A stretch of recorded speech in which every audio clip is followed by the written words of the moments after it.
আমাদের ইন্ডিয়াতে যে কোনো তেলে ভাজার দোকানে একটা তেলকে ততক্ষণ পর্যন্ত ব্যবহার করা হয় যতক্ষণ না তেলটা পুড়ে মোবিলের মতো কালো না হয়ে যায়। কিন্তু ইউরোপের দেশগুলিতে এটা হয় না।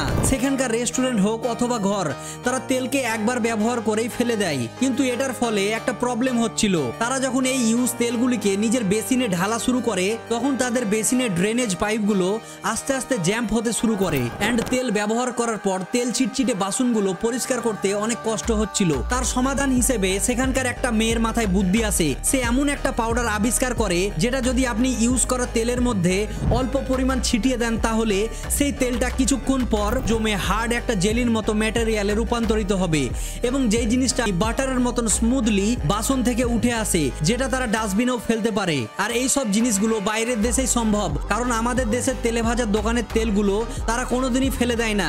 সেগুলো যখন পুড়ে মোবিল তৈরি হয়ে যায় তারা নিজের বাইকের ইঞ্জিনে সেগুলো ভরে ফেলে। এমনই হলো আমাদের ভারত।